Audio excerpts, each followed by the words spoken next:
فوراً پتہ چل جاتا ہے کہ وہ رسول پاک صلی اللہ علیہ وسلم کو کے پاس ان کو ذلیل کرنے کے لیے اور اپنی امت کو بتانے کے لیے کہ امامت کے اہل نہیں ہیں۔ السلام علیکم ورحمۃ اللہ۔ علیکم السلام ورحمۃ اللہ تعالیٰ وبرکاتہ۔ کیسے ہیں بھائی، خیریت سے ہیں؟ الحمدللہ، خدا کا فضل ہے۔ آپ سنائیں کیسے ہیں؟ قبلہ خیریت سے ہیں؟ خدا کا کرم مولا۔ جی آپ ابتدا میں فرما رہے تھے کہ لوگ جو ہے وہ بور ہوتے ہیں آپ کی تقاریر سے، تو ایسا نہیں ہے، ہم آپ کی تقاریر کو بہت جو ہے وہ اور فکر و دقت کے ساتھ سنتے ہیں، اور جو آپ کی محنتیں ہیں ماشاءاللہ سے ان کو جو ہے جمع بھی کرتے ہیں اور آپ کے لیے جو ہے دعاگو بھی ہیں ماشاءاللہ سے۔ خدا آپ کو عزت دے، بہت مہربانی آپ۔ اسامہ بن زید والا واقعہ آپ نے مختلف قسطوں میں نقل کیا ہے، وہاں پر کر دیے ہیں درود۔ اس میں آپ نے کہا کہ میں ایک ایسی حدیث پیش کروں گا جس میں یہ ہوگا کہ رسول اللہ نے اس وقت اس لشکر کو جو ہے بھیجا تھا جس وقت ان کے بالکل آخری ایام تھے، اور یہ ہو ہی نہیں سکتا کہ رسول اللہ نے ابو بکر کو حکم دیا ہو کہ میری جگہ پر تو نماز پڑھا، کیونکہ وہ باہر تھا۔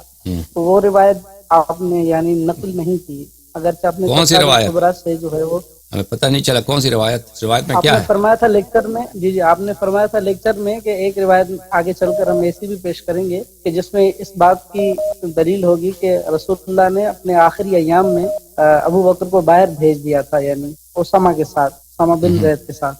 تو آپ نے وہ حدیث یعنی حدیث کو ہم نے تمام درست سنے، اس میں وہ حدیث نقل نہیں تھی۔ آپ نے دار الصادر والوں کی جو طبقات الکبریٰ ہے اس سے نافع اور عمر سے ایک روایت پیش کی کہ ابو بکر عمر تھے، لیکن آخری ایام والی بات نہیں ملی ہم۔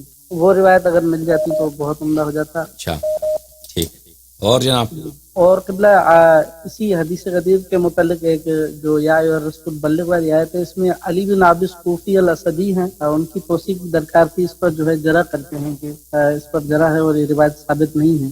اس کے بارے میں کئی طرق سے مروی ہیں بھائی، یا ایھا الرسول بلغ ما انزل الیک من ربک، یہ غدیر میں نازل ہوئی ہے، اس کے کئی چھ اسانید ہیں، اس کے 6 صحابہ سے مروی ہیں، ہم بات کریں گے انشاءاللہ آگے جا کر۔ جزاک اللہ قبلہ، یعنی وہ کہہ رہے تھے کہ ایک بھی صحیح سند نہیں ہے، ہم دکھائیں گے اس کا صحت، ہم ثابت کریں گے اس کا صحت، ہم ثابت کریں گے انشاءاللہ، ٹھیک ہے نا؟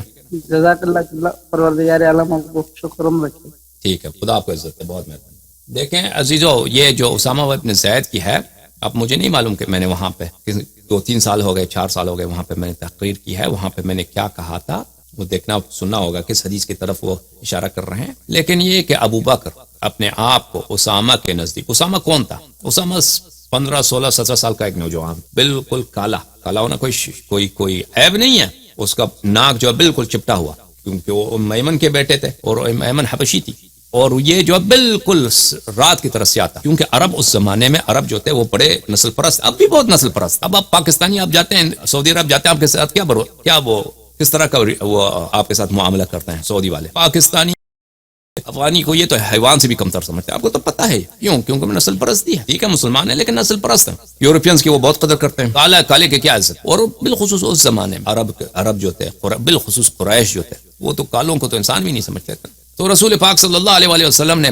جو قریش کے جو سردار تھے، انصار کے، ان کے ایسے ذلت کر دی آخری حیات میں، ان کو ایسے ذلیل کر دی کہ یہ کسی امامت کے اہل ہی نہیں ہے۔ دیکھیں حکمت کہ ایک 16-17 سالہ نوجوان کو ان کا سب کا جرنیل بنا دی، سپہ سالار اعلیٰ، کس کی اطاعت کرو اس کی بات مانو، یہ تمہارا جو کمانڈر ہے۔ اس میں 2 سسر ہیں رسول پاک صلی اللہ علیہ وسلم کے، اس کے علاوہ جتنے خلافت کے مدعی ہیں، سعد بن وقاص، فلان طلحہ زبیر، سب کو اس میں شامل کر دیا، اور ان کو کہاں بھیج رہے ہیں؟ مدینے سے تبوک تک اتنا دور راستہ جہاں پہ زید بن حارثہ کی شہادت ہوئی ہے، اور وہاں پہ کیا ہو رہا ہے؟ کچھ بھی نہیں ہو رہا وہاں پہ کوئی نہ وہاں پہ کوئی لشکر ہے، نہ وہاں پہ مسلمانوں کے خلاف کوئی لشکر جمع حملہ کرنا، کچھ بھی نہیں ہو رہا، ٹھیک ہے نا؟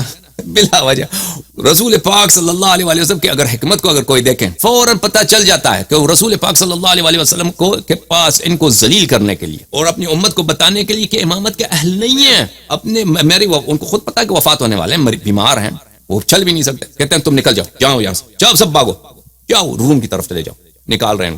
وجہ یہی ہے کہ یہ لوگ خلافت غصب کرنے والے لوگ ہیں، میرے مرنے کے وقت یہ مکہ مدینے میں نہ ہی ہو، ان کی موجود ہی نہ ہو، تاکہ یہ جب واپس 1 مہینے 2 مہینے 1 مہینے تو جانے کا ہے، 45 دن وہاں پہ 4-5 دن قیام کریں گے، اس کے بعد واپس آئیں گے، 3-4 مہینے تو اسی میں گزر جائیں گے۔ تو رسول پاک صلی اللہ علیہ وسلم کے وفات کی 3-4 مہینے بعد یہ ابو بکر، عمر، یہ سارا ثقیفہ والے واپس مدینہ پہنچیں گے، تو اس وقت تو ان کو کچھ بھی نہیں ملے گا نا، تو خلافت تو اپنے حقدار کو پہنچ چکا ہوگا اس زمانے میں، حکومت مستحکم ہوگی امیر المومنین علیہ السلام سے. اور یہ نہ بھی جائیں، اگر جو رسول پاک صلی اللہ علیہ وسلم کو پتہ ہے کہ یہ لوگ نہیں جائیں گے، ان کو نہ بھی جائیں، تو تاریخ میں یہ رہ جائے گی کہ رسول پاک صلی اللہ علیہ وسلم نے ان سب صحابہ کو ایک ایسے غلام زادہ جو زید بن حارثہ کا بیٹا ہے، اسامہ ابن زید، کالا بالکل، جو یہ ان کو انسان بھی نہیں سمجھتے تھے، ان کے حکم کے ماتحت بنا دیا، اس کو افضل سمجھا، ان کو امارت کے لائق نہیں سمجھا، تا ابد ان کی امامت و خلافت و امارت کا ابطال کر. ابو بکر تا آخر اپنے آپ کو اسامہ کے نزدیک ذلیل سمجھتا تھا. اس کے دلائل بہت زیادہ ہیں، میں آپ کو ایک دلیل دکھاتا ہوں. یہ کتاب ہے میرے عزیزو، تاریخ الطبری المعروف بتاریخ الامم والملوک، الجزء الثالث، چھاپے منشورات العالمی للمطبوعات، یہاں پہ صفحہ نمبر 88 میں. ثم خرج ابو بکر حتى اتاهم فاشخصهم وشيعهم وهو ماش واسامہ راکب. ابو بکر خلیفہ بن چکا ہے، رسول پاک صلی اللہ علیہ وسلم کے وفات کے بعد اس لشکر کو بیچ رہا ہے ابو بکر. تو اب چلے جاؤ، کہاں چلے جاؤ بھائی؟ وہاں پہ چلے جاؤ، شام کی طرف چلے جاؤ، روم کی طرف چلے جاؤ. تو ابو بکر جو ہے کیا کر رہا تھا؟ ابو بکر پیدل جا رہا تھا، اسامہ راکب تھا، اسامہ گھوڑے پہ سوار، وہ ایک غلام کی طرح، نوکر کی طرح اس کے ساتھ چل رہا ہے. فقال له اسامہ یا خلیفۃ اللہ یا خلیفۃ رسول اللہ واللہ لترکبن او لانزلن. اس نے کہا آپ خلیفہ بن چکے ہیں، آپ تو خلیفہ رسول ہیں، آپ جو ہیں آپ گھوڑے پہ سوار ہو جائیے، میں پیدل چلتا ہوں. تو ابو بکر نے کہا کہ واللہ لا تنزل واللہ لا ارکب، تجھے اللہ کی قسم ہے تو نیچے نہ اترے اور میں بھی سوار نہیں ہو جاؤں گا. اس کے بعد اس نے کہا کہ اس سے اجازت مانگی. رأیت ان تعیننی بعمر فافعل فاذن له. پھر اس کے بعد ابو بکر نے اس سے التجا کیا کہ آپ مہربانی کیجئے، محبت کیجئے، احسان کیجیے مجھ پر، عمر کو یہاں پہ رخصت دے دو، تو عمر نہ جائے، عمر میرے ساتھ رہے. تو اسامہ نے عمر کو اجازت دی، ٹھیک ہے نا. تو یہ کیا وجہ ہے؟ ابو بکر اپنے آپ کو ذلیل سمجھتا تھا نا، اسامہ کے نزدیک اس کا امیر بن چکا تھا، آلریڈی اس کا امیر تھا. اگر یہ ابو بکر شروع سے اسامہ کے فوج میں شامل نہیں تھا تو وہ کبھی یہ نہیں کہ وہ اس کے ساتھ پیدل جانے کی ضرورت نہیں، کیونکہ ابو بکر تو قریش میں سے ہے، وہ تو ایک غلام زادہ ہے. ابو بکر بوڑھا ہے، وہ نوجوان ہے، تو اس کو ساتھ گھوڑے میں چلنا چاہیے تھا، ساتھ سوار ہونا چاہیے تھا دوسرے گھوڑے پر، یا کم از کم اس کو گھوڑے سے اتارتا تھا، کس طرح بے عزتی نہ ہو، اور پھر اجازت نہ مانگتا.